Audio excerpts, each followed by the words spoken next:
जय हिंद, वंदे मातरम। स्वागत है आप सभी का गुरुजी वर्ल्ड एग्जाम स्टडी प्लेटफॉर्म में। कैसे हो आप सब?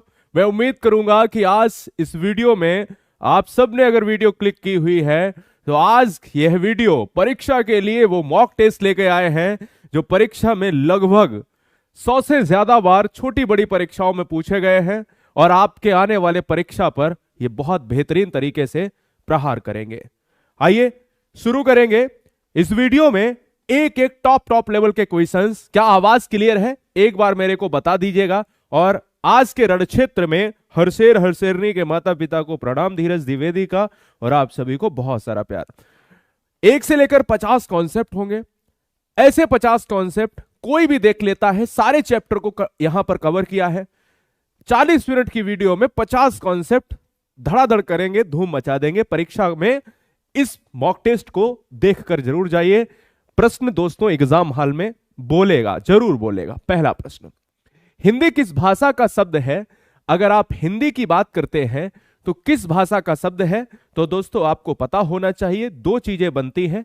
एक, आप हिंदी की बात करते हो तो हिंदी जो है, आपको लगता है कि क्या हिंदी हिंदी भाषा का ही शब्द है? नहीं प्यारे, हिंदी जो है हमारे हिंदी भाषा का शब्द नहीं है, यह फारसी भाषा का शब्द है। किसका है? यह फारसी भाषा का शब्द है। इसलिए विकल्प किसके साथ? 2 के साथ जाएगा। जब प्रश्न यह पूछा जाए कि हिंदी दिवस कब मनाते हैं, तो आपको याद रखना है कि हिंदी दिवस जो है 2 भागों में डिवाइड होता है। जब हिंदी दिवस भारत में यानी राष्ट्रीय हिंदी दिवस की बात करेंगे तो कब मनाई जाती है, जरा बताइए। और विश्व हिंदी दिवस कब मनाई जाती है? ये 2 प्रश्न आपसे बनते हैं। दोस्तों हिंदी दिवस की बात करेंगे राष्ट्रीय, तो 14 सितंबर, चूंकि 14 सितंबर 1949 को हमने हिंदी को राजभाषा माना, और विश्व में हम हिंदी दिवस को 10 जनवरी को मनाते हैं। हमारी हिंदी की बात अगर करेंगे प्यारे, तो हिंदी की जो लिपि है वो देवनागरी लिपि है। इसलिए विकल्प किसके साथ जाएगा? और ये कब कब अपनाई गई? 14 सितंबर 1949 को संविधान में अपनाई गई। ठीक है, इसलिए विकल्प क्या जाता है? Option number B, Urdu. Urdu किस भाषा का शब्द है? तो वो तुर्की भाषा का शब्द है। अगले क्वेश्चन की तरफ बढ़ेंगे। प्रश्न आता है सेकंड नंबर, जवाब दीजिएगा। बहुत बढ़िया। यदि पहली बार है तो सब्सक्राइब कर लें राष्ट्र हित में, क्योंकि आप से ही मेरा दिन शुरू होता है और अंतिम रात्रि का प्रहर आप पर ही खत्म होता है दोस्तों। चलिए अगला प्रश्न आपके स्क्रीन पर। शब्द युग्म तनु और तनु का सही युग्म अर्थ क्या है? अगर आप तनु की बात करेंगे तो आपको यह पता होना चाहिए प्यारे। क्या पता होना चाहिए? तनु जो होता है, ध्यान दो, तनु है एक आपका तनु है, एक तनु है, एक तनु है, तो आपको यह तनु पता होना चाहिए। तनु का मतलब होता है बहुत कमजोर, बहुत दुर्बल। और ये दुर्बल, दुर्बल का मतलब समझ रहे हो ना, कमजोर, दुर्बल या पतला। तनु का मतलब होता है बेटा बेटा होता है, या बेटा का मतलब मैं कह सकता हूं इसको पुत्र कह सकता हूं। ठीक है ना, पुत्र कह सकता हूं, बेटा या पुत्र। अब याद समझिए तनु का मतलब क्या है, पहले आएगा तो इनमें इनमें से कोई में से एक होगा। स्वस्थ हो नहीं सकता, शरीर हो नहीं सकता। हाँ, ऑप्शन बी और सी में लड़ाई है। पौत्र यहां, पुत्र यहां। पौत्र का मतलब होता है नाती होता है दोस्तों, और पुत्र का मतलब बेटा होता है। इसलिए इस क्वेश्चन का जो आंसर है ऑप्शन सी, पतला दुर्बल पुत्र बेटा, आंसर सी हो जाएगा।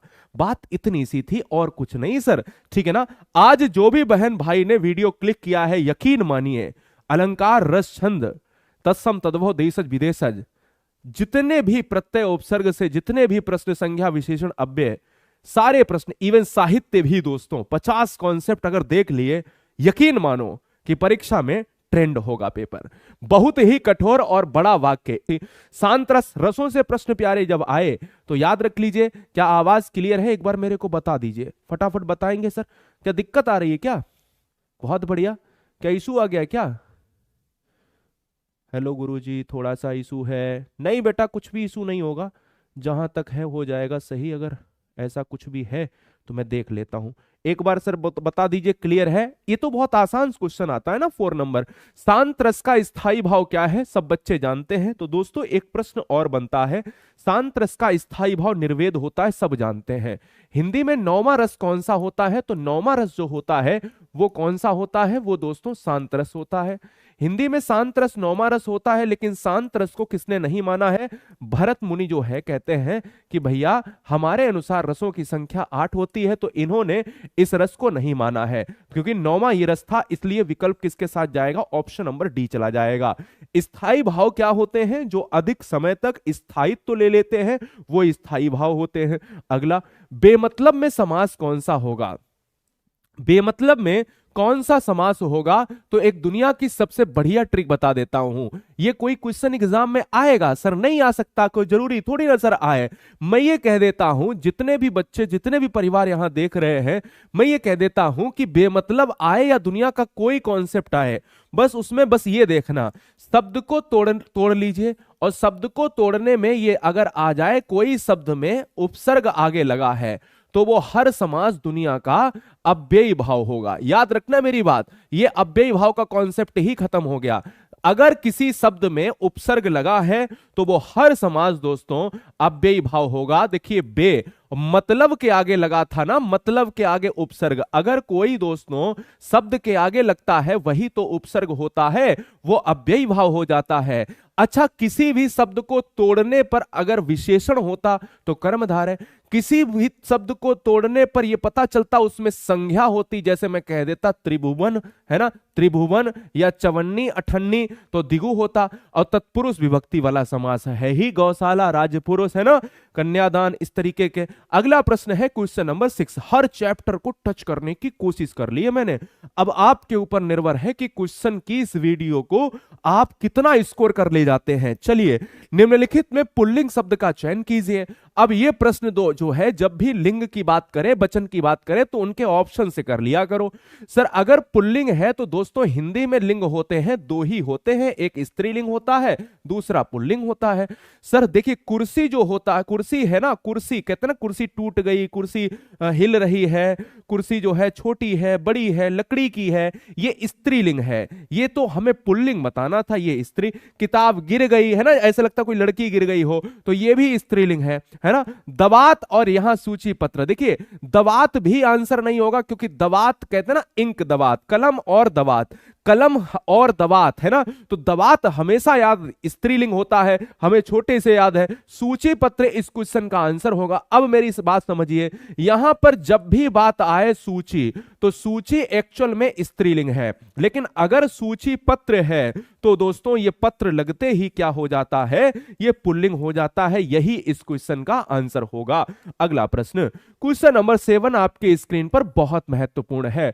महादेवी वर्मा के प्रकाशन से प्रकाशित प्रकाशन का सही क्रम क्या है? सही क्रम छोड़ो, बस केवल इतना बता दो, सही क्रम छोड़ो, केवल बस इतना बता दो कि महादेवी वर्मा के प्रकाशित, यानी महादेवी वर्मा की जो रचनाएं हैं उनको ही बता दो। मैं कहता हूं कि अगर आप थोड़ा सा प्रकाशन क्रम भी नहीं देखोगे, थोड़ा सा समझिएगा, मैं ये कहता हूं कि महादेवी वर्मा की जो रचना थी, महादेवी की जो प्रथम रचना थी दोस्तों, वो कौन सी थी? निहार थी, है ना, यही बात आपको जाननी है। अब निहार थी तो निहार पहले हो जाएगी। अब निहार अगर पहले हो जाएगी तो ऑप्शन ए और बी, ए आंसर इसलिए होगा क्योंकि बी आंसर में देखिए उर्वशी, और उर्वशी होती रामधारी सिंह दिनकर की, ये ऑप्शन नहीं होगा। अच्छा, यहां कामायनी जयशंकर प्रसाद की है, ये भी आंसर नहीं होगा, ये रामधारी सिंह दिनकर। ये भारत भारती मैथिली शरण गुप्त की है। अब मेरी बात समझिए, अगर मैं ये कह दूं भारत भारती जो है मैथिली शरण गुप्त की है, तो ये गुप्त साहब जो हिंदी के राष्ट्र कवि हैं, ये कामायनी जयशंकर प्रसाद की है, तो बताइए ये क्या होगा? नहीं दोस्तों, इसलिए विकल्प हमारा ए जाएगा और ये रामधारी सिंह दिनकर की है। अगला प्रश्न, अगला प्रश्न देखिए क्या कहता है, अन्वेषण कौन सी? मैं कहता हूं दुनिया का कोई शब्द आ जाए दोस्तों, कभी भी, मान लो ये प्रश्न नहीं आता, लेकिन एक ट्रिक ऐसी बता दूंगा कि एक वर्ड पहचानते हुए ऐसे ऑप्शन दिए हैं, तुरंत आपका कभी आंसर गलत नहीं होगा मेरे लाल। समझिएगा कि अगर आपके, देखो आपको ये पता है 4 वर्ड पता है, या, रा, ला और वाह, है ना, यारा ला वाह पता है आपको। अगर इन सभी के ऊपर या इनमें से कोई दो, इन सभी अंतस्थ व्यंजन के ऊपर कोई आधा वर्ड लटका हो, जैसे नहीं टेम्पो चलता है तो उसके ऊपर लटक जाते हैं ना, आधा लटका हुआ, ट्राली चल रही, ट्रैक्टर चल रहा, उसके ऊपर लटक लिए कि मजा आ रही, लटक लिए, बचपन में ऐसे ही होता था ना।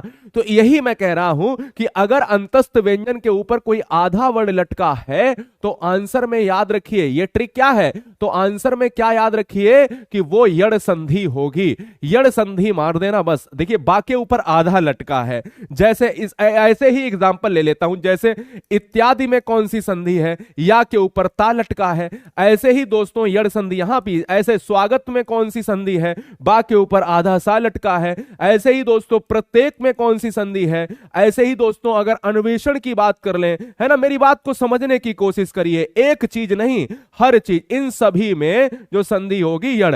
जैसे ट्रैक्टर से नहीं लटक लेते थे, ऐसे ही टेम्पो से लटक लेते थे, है ना, फिर कहते हैं उतर उतर उतर। इस तरीके की दोस्तों बात जब आए तो दोस्तों यड़ संधि मारना है। यारा लावा के ऊपर देखो, बा के ऊपर न लटका, या के ऊपर ता लटका, बा के ऊपर सा लटका, या के ऊपर ता लटका, बा के ऊपर न, है तो इन्हीं में से, यानी यारा लावा में से। अगला गजानन कौन सा समास लेके, गजानन, है ना, गजानन दोस्तों, है ना, तो हम कहते हैं लंबोदर हो गजानन हो।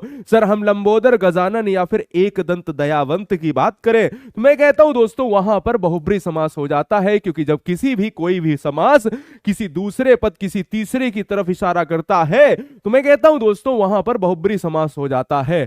समास की अगर हम बात कर लेते हैं तो हिंदी में समास के प्रकार 6 होते हैं। समास की बात अगर कर लेता हूं तो समास की बात अगर कर ले तो इसका यहां पर अर्थ होता है संक्षिप्तीकरण होता है। क्या होता है? संक्षिप्तीकरण होता है। और समास का जो योग होता है वो कहां समास कैसे बनता है? शब्दों का मेल होता है, तो दोस्तों वही समास बनता है। आंसर हो जाएगा ऑप्शन ए। अगला प्रश्न स्क्रीन पर 10 नंबर। 10 नंबर क्या कहता है? जानबूझकर गलत मत करो। देखो प्रश्न में आपको दम लगानी है, ये समझ लो कि समझ लो पेपर आपको अभी देना है।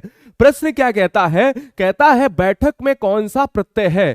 प्रत्यय दोस्तों कहां लगता है? प्रत्यय हमेशा पीछे लगता है, पार्श्व भाग में लगता पीछे। और पीछे अगर प्रत्यय लगता है तो आप जानते हो बैठक अक आएगा, इसलिए विकल्प हमारा सी चला जाएगा। अगले अब जैसे ही भावुक होता तो उक प्रत्यय, पीछे लगने का मतलब सफिक्स और प्रत्यय। हां एक प्रश्न और यहां पर बन सकता है। क्या बन सकता है? कि प्रत्यय अगर पीछे लगता तो उपसर्ग आगे, लेकिन प्रत्यय के प्रकार कितने होते हैं ये भी बता दो। प्रत्यय के प्रकार होते हैं 2 होते हैं। सर वो 2 कौन से होते हैं? सर ये भी जान लो, एक होता है तद्धित प्रत्यय और एक होता है कृदंत प्रत्यय। यह भी आपको जान लेना चाहिए। तद्धित प्रत्यय से भी प्रश्न बनता है कि तद्धित प्रत्यय कहां आता है? संज्ञा सर्वनाम में आता है, विशेषण में आता है क्या? लेकिन तद्धित आता है क्रिया के साथ, कृदंत आता है क्रिया के साथ। कृदंत क्रिया के साथ लगता है, तद्धित संज्ञा सर्वनाम प्रत्यय पीछे लगता है। लेकिन ये प्रकार में 2 हैं, और प्रकार में अगर 2 हैं तो ये बताओ प्रत्यय होते क्या है? शब्दांश होते हैं। चलिए अगला प्रश्न, इतिश्री होने का अर्थ क्या है हिंदी में? बताइए इस क्वेश्चन का जवाब क्या होगा। हमें पता है कि जब भी हम कोई काम शुरू करते हैं तो श्री गणेश करते हैं। क्या है? हम कोई काम शुरू करते हैं तो श्री गणेश करते हैं और वो काम हम शुरू करते हैं। इसी तरह दोस्तों आपको यह याद रखना है, क्या यह याद रखना है कि जब हम इतिश्री की बात करेंगे, क्या इतिश्री की बात करेंगे, तो जब हम इतिश्री की बात करेंगे तो हमें क्या याद रखना है? इतिश्री इसका होता है क्या? विलोम होता है, समाप्त होता है, और समाप्त का मतलब है आंसर बी हो जाएगा। चलिए अगला प्रश्न आपके स्क्रीन पर है, क्वेश्चन नंबर 12 नंबर आपको ध्यान देना है, समझने की कोशिश करिए। 12 नंबर क्या कहता? निम्नलिखित में किस लेखक की आत्मकथा दोस्तों, क्या भूलूं क्या याद करूं? याद रखो हरिवंश राय बच्चन, प्रयागराज से संबंध, इलाहाबाद से संबंध, अमिताभ बच्चन के पितामह दोस्तों हरिवंश राय बच्चन दोस्तों। जब हम बात करते हैं मधुशाला किसने लिखी, है ना, मधुकलश किसने लिखी, है ना, मधुकलश किसने लिखी, नीड़ का निर्माण किसने लिखी, तो दोस्तों आपको पता है मधुशाला, मधुकलश जैसी रचनाएं, क्या भूलूं क्या याद करूं जैसी रचनाएं हरिवंश राय बच्चन जी की हैं, जो अमिताभ बच्चन के पितामह हैं। अगले प्रश्न स्क्रीन पर ये रहा। हर तरह के क्वेश्चंस में एक प्रश्न बीच में आता हुआ अलंकार से, माला फेरत जुग भया न मन का फेर, फिरा न मन का फेर, ऐसा होना चाहिए था, है ना, फिरा न मन का फेर। तो मैं ये कह सकता हूं फिरा न मन का फेर, कर का मन का डार के मन का मन का फेर। तो अब याद रखिएगा, जब भी दोस्तों याद रखना है कि जैसे अनुप्रास में हमेशा वर्णों की आवृत्ति होती है, वर्ण रिपीटेशन में आएगा, इसी तरह यमक में आप देखिएगा शब्द का हमेशा रिपीटेशन होगा, और रूपक में हमेशा आप आरोप लगाएंगे कि हां ये वही चीज है। और उत्प्रेक्षा में दोस्तों जनु जानो मनु मानो जैसे वाचक शब्द आ जाएंगे। मैंने कहा दोस्तों माला फेरत जग भया, यमक होगा मन का कई बार आया है। आप यहां शब्दों की आवृत्ति की बात करते हैं, और शब्दों की आवृत्ति में यमक अलंकार बड़ी आसानी से लॉक हो जाएगा। क्या धुंधला आ रहा है क्या? क्या ये धुंधला आ रहा है बेटा? क्या एक बार बताइए मेरे को।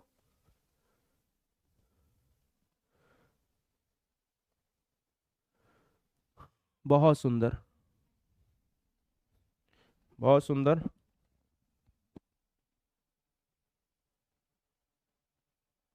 एक बार मैं देख लेता हूं।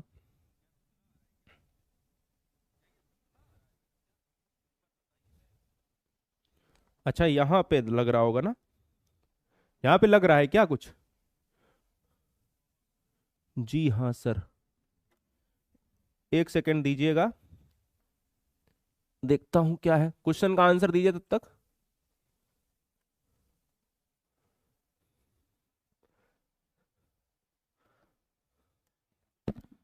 चलो बताओ।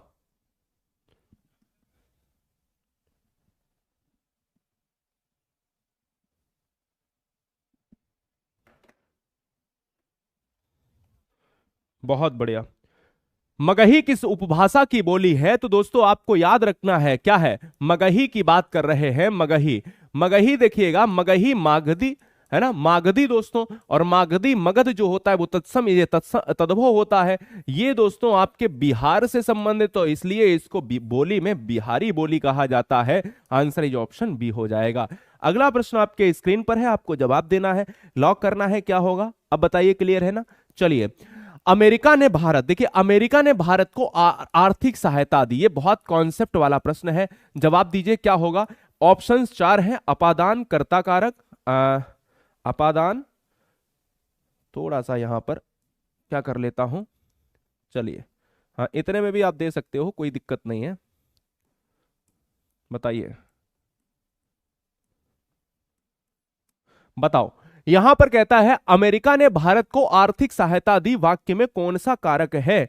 मैं ये कहता हूं ध्यान से समझने की कोशिश करिएगा। जब आप देने की बात कर रहे हो, जब आप देने की बात कर रहे हो, भेंट स्वरूप बात करते हो, तो कॉन्सेप्ट ये कहता है, क्या कहता है प्यारे? कॉन्सेप्ट ये कहता है कि वहां पर जो कारक है, वहां पर कारक संप्रदान कारक लगेगा, और संप्रदान कारक अगर लगेगा तो आंसर बेटा ऑप्शन सी। जरूरी ये नहीं है कि वहां पर के लिए आए, जरूरी ये भी नहीं है कि इनके हिसाब से चीजें लगें। यहां कर्ता भी हो सकता था, यहां कर्म भी हो सकता था, लेकिन नहीं प्यारे, हमें ऐसा आंसर नहीं लगाना है। हमें वो आंसर लगाना है जहां सब होते हुए भी चीजें अगर इस संदर्भ में आती हैं तो संप्रदान लगाना पड़ेगा। मेढक को पत्थर से मत मारो, एक और कॉन्सेप्ट कारक का लेता हूं और खत्म करता हूं कारक को। देखिए जब भी दोस्तों, हमेशा याद रखिए, कर्ता ने कर्म को, अब कर्म भी मार सकते हैं और से करण भी मार सकते हैं, और से और होता तो अपादान भी मार सकते थे।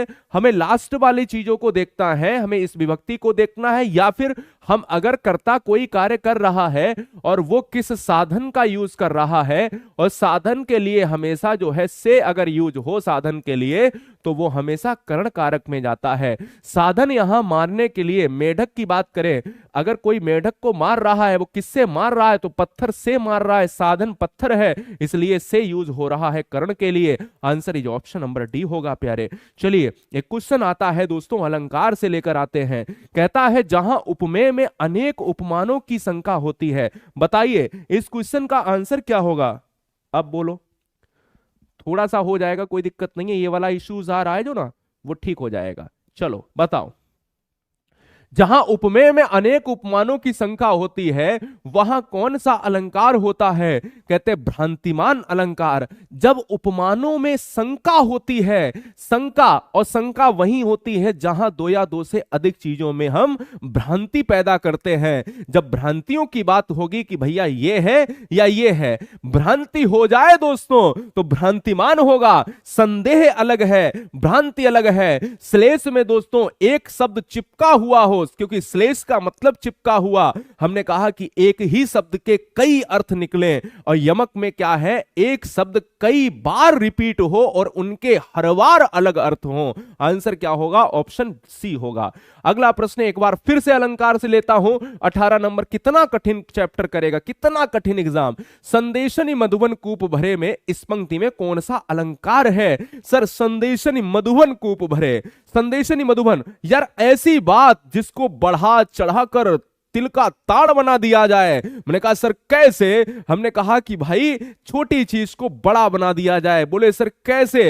मैंने कहा संदेशनी मधुबन कूप भरे, संदेशों से मधुबन के सभी कूप भर गए, कुएं भर गए। क्या पॉसिबल है दोस्तों? नहीं, क्योंकि मधुबन में कुओं की कमी नहीं है। संदेश इतने थे, संदेश समझ रहे हो ना, संदेश इतने थे, पत्र इतने थे कि मधुबन के सारे कुएं भर गए। तो जब छोटी चीज को बढ़ा के एग्जैगरेट करा जाए दोस्तों, अतिशयोक्ति अलंकार होता है। कहते हैं दोस्तों यहां पर हनुमान की पूंछ में लगन ना पाई आग, लंका सिगरी जल गई, गए निशाचर भाग।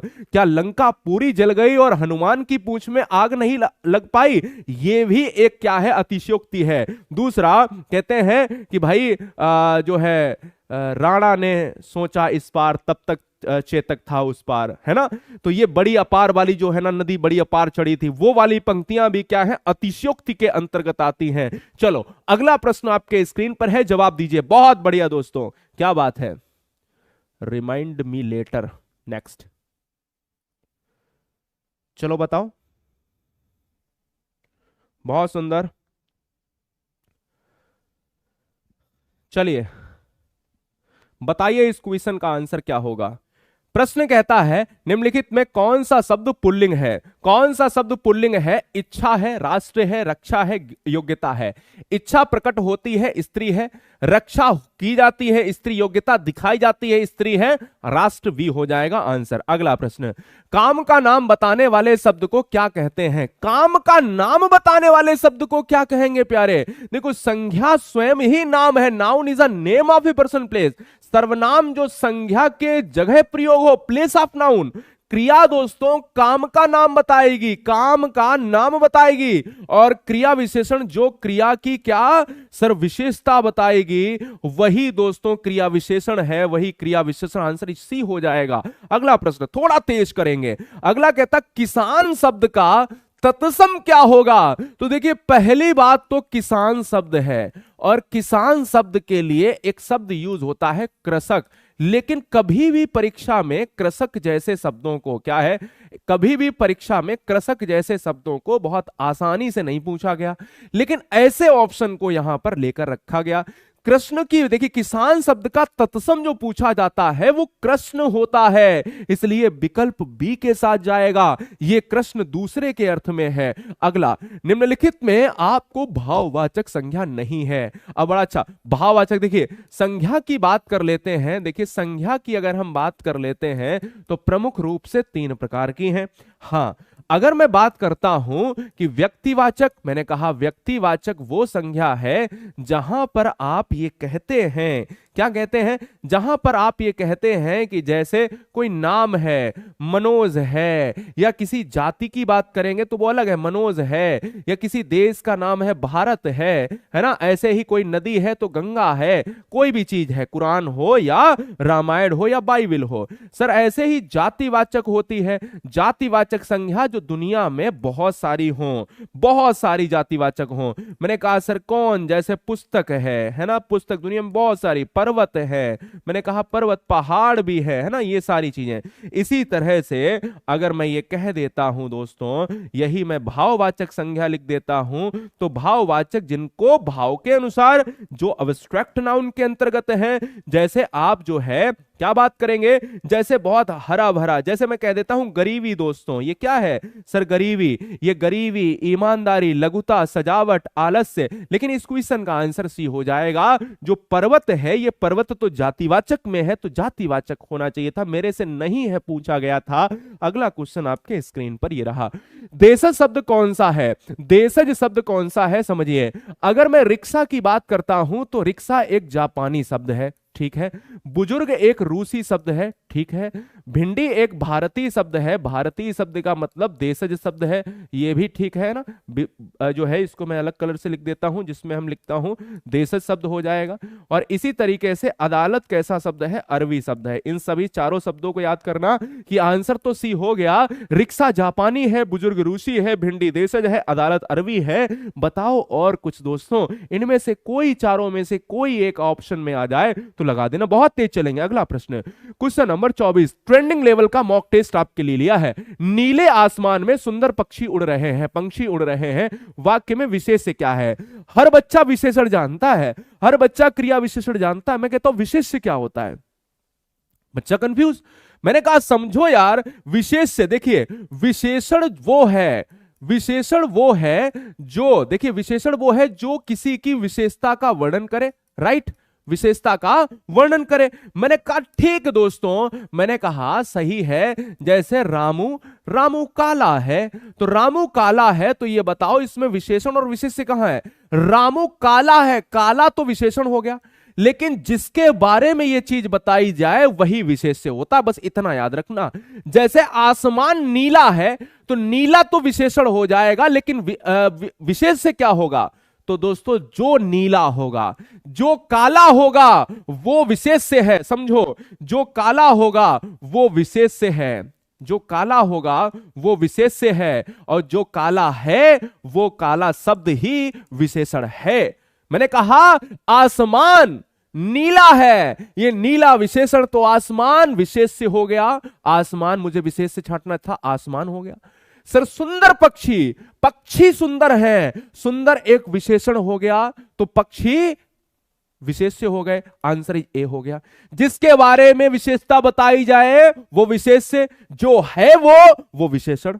अगला, कबीर वाणी के डायरेक्टर थे, यहां पर बताना है कि उपयुक्त वाक्य में जो ये सब यहां पर ये लगे हुए हैं, दो है ना, दो ये लगे हुए हैं, ये चिन्ह कौन से हैं? मैं ये कहता हूं दोस्तों, ध्यान दो, सारे बच्चे ईमानदारी से, अगर मेरा कंटेंट आपको सिलेक्शन वाला लग रहा तो भूलिए मत, क्योंकि ये चैनल आपको हो सकता है कि नजर ना आए।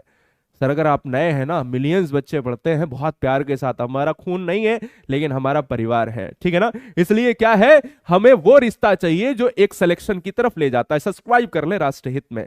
चलिए मैं ये कहता हूं प्यारे, ये वाला, अब देखिए अगर हम ये कहते हैं तो इसको हम कहते हैं उद्धरण चिन्ह। ये अगर हम कहते हैं केवल अगर एक हो तो इसको इकहरा चिन्ह कहते हैं। तो उद्धरण चिन्ह का मतलब होता है जब किसी भी चीज को बहुत केयरफुली, बहुत अच्छे तरह से दर्शाया जाए तो वो उद्धरण चिन्ह है। ये बीचों बीच में कोई चीज लिखी है वो हमारा ऑप्शन डी जाएगा। अगला, निम्नलिखित में योजक चिन्ह कौन सा है? देखो ये वाला आपका कौन सा है? प्रश्नवाचक चिन्ह है, सबको पता है प्रश्नवाचक। ये वाला है पूर्ण विराम, है ना, पूर्ण विराम है, प्रश्नवाचक हो गया, पूर्ण विराम हो गया, सही बात है, कोई दिक्कत नहीं है। ये वाला हमारा योजक चिन्ह हो गया, योजक हो गया, और इसी को सामासिक चिन्ह कहते हैं। क्या कहते हैं? सामासिक, क्योंकि द्वंद्व में भी तो यही होता है, निर्देशक भी। ये वाला हमारा विवरण चिन्ह हो गया। क्या हो गया? विवरण चिन्ह हो गया दोस्तों, जिसको हम कहते हैं कथन चिन्ह, कहानी चिन्ह। आंसर सर ए हो जाएगा, ठीक है ना। चले, और हम विराम चिन्हों की अगर हम बात कर ले प्यारे, तो विराम चिन्ह हिंदी में कहां से लाए गए हैं? तो विराम चिन्ह हिंदी में अंग्रेजी भाषा से लाए गए हैं। यह भी बात याद रखिए, हिंदी में अंग्रेजी। अब इनकी विराम चिन्ह की हिंदी में संख्या कितनी है? 20 है, और इनके जनक कौन है? कामता प्रसाद, जो अंग्रेजी से हिंदी में लाए हैं, ठीक है ना। यह बात आपको याद रखनी है। चलिए अगला प्रश्न, अगला प्रश्न 27 नंबर, इनमें से वर्तनी की दृष्टि से कौन सा शब्द अशुद्ध है? वापस, पड़ोसी, त्योहार, अधीन। बताओ जल्दी से बताओ। वापस सही है, पड़ोसी सही है, अधीन, अधीन नहीं अधीन होता है, लेकिन त्योहार आंसर सी होगा, क्योंकि आप जानिएगा, देखिए अगर आप त्योहार की बात करते हो तो त्योहार नहीं होता, हां त्योहार होता है, आंसर सी होगा। अगला प्रश्न, किस वाक्य में सकर्मक क्रिया नहीं है? सकर्मक क्रिया नहीं है, देखिए अगर सकर्मक क्रिया की बात करते हैं तो सकर्मक क्रिया वो होती है, सकर्मक क्या है? सा माने सहित, क्या है? सा माने सहित। कर्म, कर्म के साथ अगर है सहित होता है, जैसे मैंने कहा बच्चे फिल्म देख रहे, हां सर कोई कर्म हो रहा तो यहां पर सकर्मक है। जहां पर रजत दूध पी रहा, हां सर यहां पर भी पीना खाना हमेशा सकर्मक में जाएगा, यह बात दिमाग में बैठा लेना। और मनीषा ने कार खरीदी, हां सर कोई काम, हम ऑप्शन डी लेकर जाएंगे। देखिए कर्म के आधार पर क्रियाएं दो प्रकार की होती हैं, एक अकर्मक और एक होती है सकर्मक, जिसको इंट्रांसिटिव एंड ट्रांसिटिव कहा जाता है। जिसमें कर्म नहीं है और जिसमें कर्म है, सर इतनी बात, कर्म नहीं है वो कौन से हो सकते हैं? नाच है ना, नाच की बात, गाना छोड़ी दो यार, है ना, नाच, हंसना, है ना, रोना, ये रोना ना गाना ही तो है, हाँ नाच, हंसना, रोना, सोना, मुस्कुराना, ये सब दोस्तों अकर्मक हैं, ये सर अकर्मक हैं, इसलिए विकल्प जाएगा डी के साथ। अगला, व्यवहार और मत, बहुत वीआईपी ट्रेंडिंग लेवल के क्वेश्चंस के साथ उपस्थित हूं 29 नंबर में। व्यवहार और मत शब्दों के सही पर्याय, देखिए व्यवहार की बात अगर कर रहा हूं, व्यवहार को कहा जाता है आचार, है ना, और मत को कहा जाता है विचार। तभी तो कहते हैं मेरे आचार विचार मिलते नहीं। व्यवहार और मत, मत कहते हैं ना, मत, मेरी मत मारी गई है, मेरे अंदर ये क्यों नहीं आया, है ना, तो मत तुम्हारा, कहते तुम्हारा क्या मत है, बताइए तुम्हारा क्या मत है, ऐसे तो बोलते हैं। इसलिए मत को विचार कहा जाता है और व्यवहार को आचार कहा जाता है, आंसर ए हो जाएगा। बताओ अगला प्रश्न 30 नंबर आपके स्क्रीन पर है। हाँ बेटा करा देंगे सीटेट वाला, टेंशन मत लो, कल बेटा, ठीक है ना चंदन? चलो मेरे को पता चल गया तुमने कराया आंसर। अभी क्या है ना, क्वेश्चन करो फटाफट, क्वेश्चन करो जितने भी बच्चे देख रहे हैं। अरण्य का पर्यायवाची क्या है? अरण्य, अरण्य क्या सिंपल सा है, अरण्य बचपन से पढ़ते आए हो, क्या है ना, बचपन से पढ़ते आए हो, क्या है अरण्य? अरण्य की बात करें वन, अरण्य की बात करें कानन, है ना, अरण्य की बात करें तो कानन होता है, और अरण्य की बात करें तो जंगल होता है। यही दोस्तों क्या है, यही इसके पर्यायवाची हैं, इसलिए विकल्प जाएगा किसके साथ? ए के साथ चला जाएगा। अगला प्रश्न आपके स्क्रीन पर है, लॉक किया जाए। प्रश्न कहता है संसार सूर को हमेशा उसकी बहादुरी के लिए याद करता है, और डॉट डॉट को उसकी क्या है, डॉट डॉट को उसकी कायरता के लिए सूर के विलोम शब्द से उपरोक्त वाक्य पूर्ण करिए। सूर का मतलब क्या होता है? संसार सूर को हमेशा बहादुरी, सूर का मतलब वीरत्व होता है, वीरता, वीर, जिसके अंदर वीरत्व का भाव हो वही कहते हैं कि वो वीर है। सर सूर हमेशा, ध्यान दीजिएगा, जो सूर है वो बहादुर होगा, बात इतनी सी है, बहुत आसान भाषा में।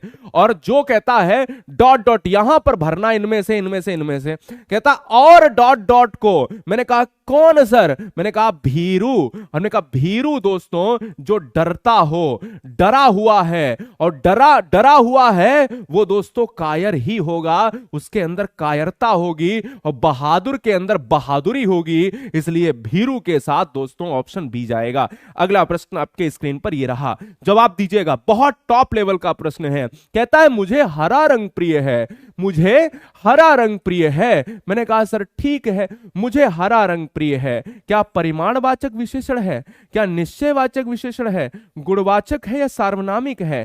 देखो अगर आप परिमाणवाचक की बात करोगे, जहां क्वांटिटी हो 5 किलो दूध, 5 लीटर दूध, 5 किलो अनाज, है ना सर, परिमाणवाचक है। सर ये तो होगा नहीं, सर यहां निश्चयवाचक है, यह मेरी किताब है ना सर, ये निश्चयवाचक नहीं होगा। मुझे हरा रंग प्रिय है, रंग सर हरा है, और हरा तो सर गुणवाचक है, इसलिए विकल्प जाएगा यानी सी के साथ। चलिए अगला, रौद्र रस का स्थायी भाव क्या है? देखिए अब भाव की बात, अब रसों की बात, रस से एक प्रश्न है। रसों की संख्या 11 है और आप याद रखिए कि जितने रस हैं उतने ही स्थायी भाव, तो स्थायी भाव की संख्या भी 11 है। ऐसे ही आपको संचारी भाव हिंदी में याद रखना है कि हिंदी में जो है रसों में संचारी भाव कितने हैं सर, 33 हैं।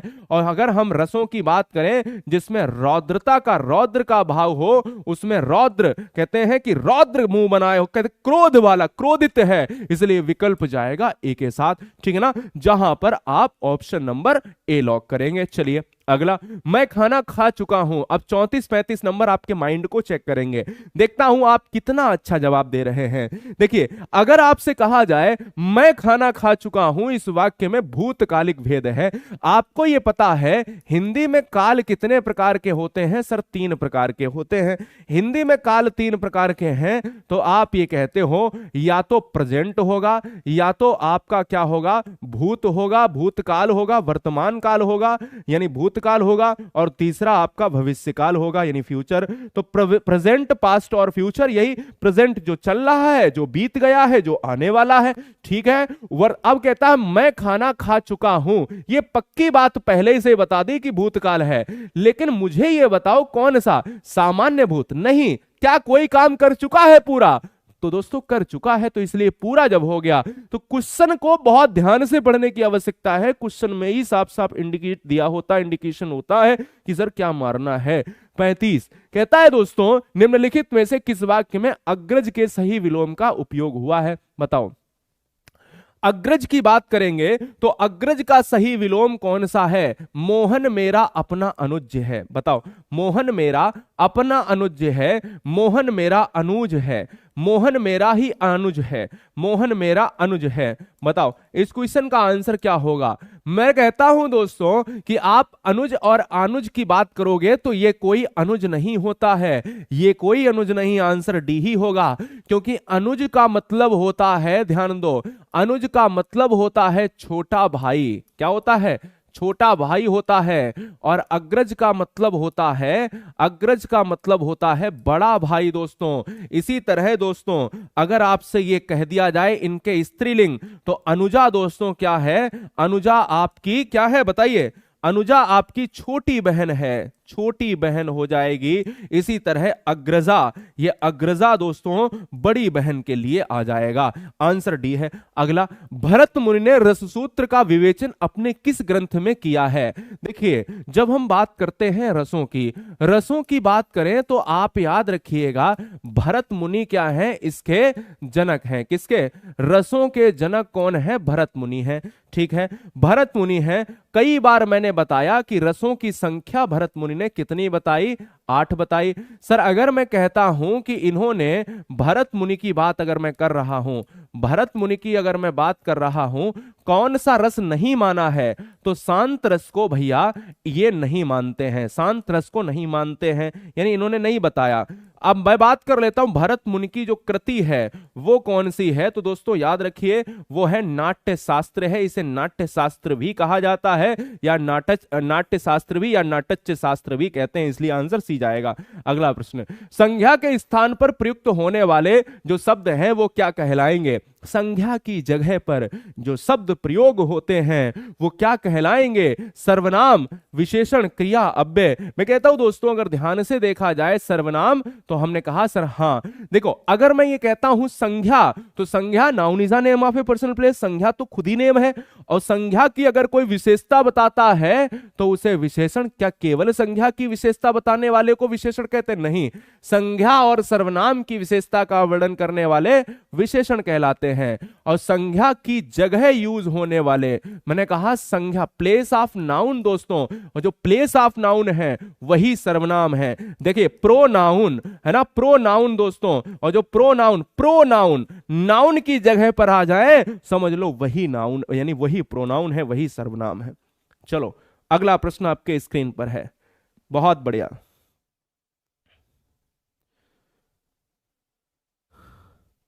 चलो भाई नेक्स्ट, इसमें क्या है, अच्छा स्त्रीलिंग है। चलो कहता है स्त्रीलिंग बताओ, घोड़ा, गला, चीता, अवस्था। कहते हैं अवस्था, अभी घोड़ा दौड़ता है तो पुल्लिंग, गला मेरा सूख रहा है, गला सूख रही है तो कहते हैं भैया सूख रहा है, पुल्लिंग। चीता दौड़ रहा है, पुल्लिंग। आंसर डी, मेरी अवस्था बहुत छोटी है, मेरी अवस्था बहुत कम है, विकल्प जाएगा डी। कैसे? अगला प्रश्न, विस्मय स्थायी भाव किस रस में होता है प्यारे? विस्मय स्थायी भाव किस रस में होता है? मेरी बात को समझने की कोशिश करिए। हास्य तो हंसने के लिए, शांत तो निर्वेद्यता के लिए, जहां वैराग्य हो जाए, और विभत्स जहां पर हम कहते हैं कि कोई भी चीज हमारे सामने नहीं आनी चाहिए। यानी मैं, भाई देखिए सामने क्यों नहीं आनी चाहिए? क्योंकि भाई मैं इसे देखना नहीं, घृणित वस्तु के लिए। मैं कहता अद्भुत दोस्तों, जहां पर विस्मय आश्चर्यता का बोध होता है वहां अद्भुत होना चाहिए। अगला प्रश्न आपके स्क्रीन पर है, जवाब दीजिए, जवाब दीजिएगा। ये 40 नंबर। कैसे हो आप सब? बहुत बढ़िया दोस्तों, क्या बात है, बहुत सुंदर, बहुत सुंदर दोस्तों, बहुत सुंदर। ठीक है, इसी टाइम दोस्तों आने के लिए सारे बच्चे सब्सक्राइब कर लें, राष्ट्र हित में ईमानदारी से लाइक कर लें और चैनल को सब्सक्राइब कर लें। किस वाक्य में क्रिया वर्तमान काल में है? उसने फल खा लिए थे, खा लिए थे, काम हो चुका पास्ट में, पूर्ण भूतकाली। मैं तुम्हारे पत्र पढ़ रहा हूं, अचानक बिजली कौंध उठी, कल वे आने वाले थे नहीं आए। अब मेरी लड़ाई बी और सी में है। कौंध उठी, उठ गई, चली गई, खत्म। आंसर बी हो गया। पढ़ रहा हूं मतलब ये अपूर्ण वर्तमान है, अपूर्ण वर्तमान है। सर समझ में आया? अपूर्ण वर्तमान वही होगा जहां पर पूर्ण वर्तमान ना हुआ हो। सर ठीक है ना? अगला, खगोल शब्द का विलोम क्या होगा? देखिए, पाताल और पृथ्वी, पाताल और पृथ्वी दोनों के लिए जो विलोम होता है वो आकाश होता है। दोनों का विलोम क्या होता है? वो आकाश होता है। भूगोल का क्या होता है? खगोल होता है। और पहाड़ का क्या होता है? बताइए। पहाड़ का मैदान होता है। ठीक है ना? पहाड़ का मैदान होता है। अब आंसर क्या हो जाएगा? ऑप्शन सी हो जाएगा। सिंपल सी बात है। चलिए अगला, निम्नलिखित में कौन सा शब्द एक विशेषण शब्द नहीं है? एक विशेषण नहीं है। विशेषण वही होता है जो संज्ञा या सर्वनाम की विशेषता बताता है। जैसे 2 गुना, 3 गुना, 4 गुना, ये विशेषता है। बड़ा छोटा, ये विशेषता है। काला पुराना नया, ये विशेषता है। लेकिन आप जो है ये विशेषता नहीं है, ये सर्वनाम है। ये क्या है? ये सर्वनाम है दोस्तों, और सर्वनाम विशेषण में आएगा तो ये काम नहीं है। 43 नंबर कहता है निम्नलिखित में कौन सा शब्द देशज है? अब देखिए, लीची, थुलमा, टोटी। लीची शब्द किस भाषा का है? कहां से आया? चीनी से आया। लीची, चीनी, लीची, चीनी।